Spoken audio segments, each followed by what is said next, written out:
स्वागत छ र आज मैले यो भिडियो बनाउनुको कारण के थियो भनेपछि बालिनमाथि केही पोलिटिसियनहरूले आफ्नो दाबी गर्दै भनेका छन् कि यो सबै बालिनको कर्तृत्व हो भनेर त्यसमा भिडियो बनाउनु जरुरी थियो र के भनेका छन् कसरी मुद्दा चलाउने भनेका छन् यो प्रक्रिया हेर्नु होला। धन्यवाद।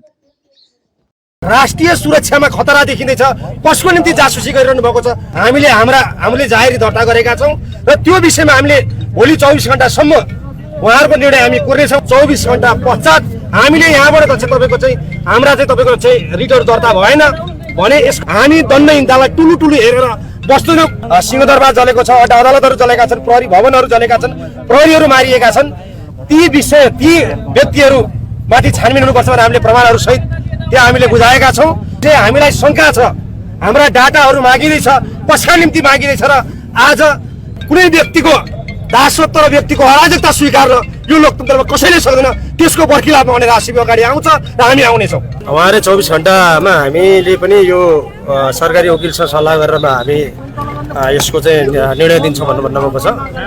हामी कानुनी राज्यको पक्षधर चाहिँ विद्यार्थी सङ्गठनकै भएको नाताले पनि हामीले मुलुकको विधिको शासनको वकालत गर्दै हामी यहाँ आएका छौँ। दण्डहीनतालाई प्रश्रय दिनु हुँदैन भन्नको निम्ति हामी यहाँ उपस्थित भएका हौँ र हामी विनम्रतापूर्वक आग्रह गर्न चाहन्छौँ र सरकारी वकिलसँगको उहाँहरूको परामर्शपछिको चाहिँ निर्णय पछाडि नै हामीले थप हाम्रा चाहिँ निर्णयहरू लिनेछौँ। थप न्यायिक निरूपणको निम्ति जानुपर्छ भने पनि हामी सम्बन्धित ठाउँमा जान्छौँ। हजुरहरूले कसको विरुद्ध जाहेरी दिनुभयो? होइन, त्यो विषय हामी अहिले त्यो कुरा तपाईँहरूको बिचमा सार्वजनिक गर्न चाहँदैन। पहिला न्याय चाहिँ त्यहाँ अहिले हामीले विशेषतः नेपालको राष्ट्रिय सम्पदाहरू जो चाहिँ तोडफोड भएका छन्, आगजनीहरू भएका छन्, त्यसमा चाहिँ तपाईँको चाहिँ दोषीहरूलाई चाहिँ छानबिनको दायरामा ल्याउनुपर्छ भन्ने हिसाबले नै हामीले त्यसका प्रमाणहरू सहित अहिले हामीले त्यहाँ प्रस्तुत गरेका छौँ। र थप विषय अब अखिलको महासचिव पनि यहीँ हुनुहुन्छ।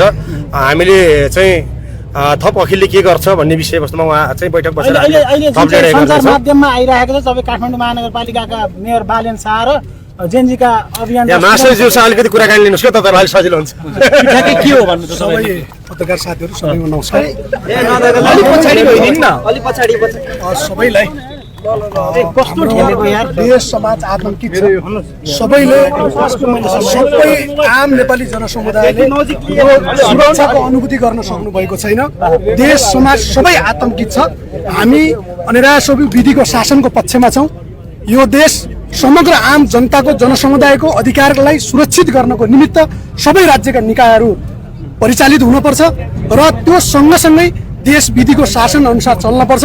कुनै मान्छेले हुङ्कार छाडेकै भरमा, कुनै मान्छेले कुनै कार्यालयमा गएर थर्काकै भरमा यस्तो किसिमको जुन किसिमको चाहिँ एउटा विधिको शासनभन्दा बाहिर गएर जुन अराजकता मचाउने किसिमको खेल भइरहेको छ, यसका विरुद्धमा र हाम्रो गौरव गर्ने एउटा सयौं वर्षदेखिका गौरव गर्ने हाम्रा सम्पदाहरू जसरी आगजनी भएका छन्, जसरी वर्दीमा भएका सुरक्षाकर्मीहरूलाई कुटी मारिएको छ, विद्यार्थीलाई गोली हानेर मारिएको छ र अन्य जुन किसिमको चाहिँ अपराधिक क्रियाकलाप भएको छ, यो देशको आन्तरिक विषयमा खलल पुर्याउने किसिमका जुन कार्यहरू भएका छन् र जसरी हाम्रो देशको एउटा राष्ट्र जुन शान्तिको प्रतीकको रूपमा रहेको राष्ट्र जसरी आज एउटा विध्वंसको तरिकाले, द्वन्द्वको तरिकाले जसरी यो समाजलाई भाड्ने किसिमको चलखेल भइरहेको छ, यसका विरुद्धमा अनिरासोभीले आज एउटा खबरदारी गरेको छ। आम युवा विद्यार्थी साथीहरूलाई हामी पनि त्यही समूहको मान्छेहरू हौँ। हामी यो देश समृद्ध भएको हेर्न चाहन्छौँ, हामी यो देश बनेको हेर्न चाहन्छौँ, हामी यो देशका सबै आम दाजुभाइ दिदीबहिनीहरू मिलेको हेर्न चाहन्छौँ, हामी सबैको भातृत्व र देश प्रेम भएको हेर्न चाहन्छौँ। हाम्रा सम्पदाहरूलाई ध्वस्त पारेर खरानी बनाएर खरानी लाएर जसरी आज व्यापार हुँदैछ, यसको पर्खिलाममा तपाईँ हामीले आवाज उठाउनु पर्छ भनेर हामी आज यो आवाज उठाउन यहाँ आइसकेका छौँ। हामीले सबै हिसाबले आज त्यो मात्रै होइन, सबै हिसाबमा सुरुका दिनदेखि हामीले संविधानमाथि जसरी धावा बोल्न खोजियो त्यसका विरुद्धमा पनि हामीले प्रोटेस्ट गऱ्यौँ। साथीहरूलाई, आम जेनजीका साथीहरूलाई जसरी त्यो किसिमको एउटा चाहिँ अट्याक हुने किसिमको उहाँहरूलाई चाहिँ रगतको चाहिँ कमी हुने किसिमको हामीले रक्तदान कार्यक्रम गऱ्यौँ। लगायत हाम्रा साथीहरू, हाम्रो पुस्ताको साथीहरू उहाँहरूलाई पनि जसरी गोली लाएर चाहिँ त्यो उहाँहरूको जीवज्यानको क्षति भएको छ, त्यो बेठिक छ भन्ने किसिमले हामीले त्यसमा पनि वक्तव्य गऱ्यौँ र उहाँहरूप्रति श्रद्धाञ्जली गर्ने कार्यक्रमहरू गऱ्यौँ। यी सबै कुरामा हाम्रो उजुरी, हाम्रो सम्पदामाथि आगजनी गर्ने, यो देशमा दिन दहाडै मान्छेको जीवज्यान लिने आज पनि वातावरणलाई त्रसित बनाउने कुनै अनधिकृत व्यक्ति यो सिंहदरबार छिरेर राज्यका निकायहरूमा छिरेर उर्दी जारी गर्ने यो किसिमको क्रियाकलाप बन्द हुनुपर्छ। हामीले त्यस्ता हुकुमी शासनहरू हिजो पहिला पनि हामीले परास्त गर्यौँ, अहिले त्यो हुकुमी शासन सुरु हुनु हुँदैन। कुनै पनि क्रियाकलाप गर्दाखेरि आज दलीय संरचना बाहिर छ, दलीय उहाँहरू सरकारमा हुनुहुन्छ, उहाँहरूले जनताको मन जित्ने काम, जनताको अनुकूल हुने काम सबै किसिमको गर्दा हुन्छ। तर जसरी मान्छे छानी छानी आज आयोग गठन हुन्छ, आयोगको गठन गरेको मान्छेले सुरुमै आफ्नो फैसला सुनाएर बसिरहेको छ। आज आयोगले निष्पक्ष काम गर्छ कि गर्दैन भन्दाखेरि त्यसको प्रश्न चिन्ह उठेको छ कि छैन तपाईँ हामीले सबैले बुझ्नुपर्छ।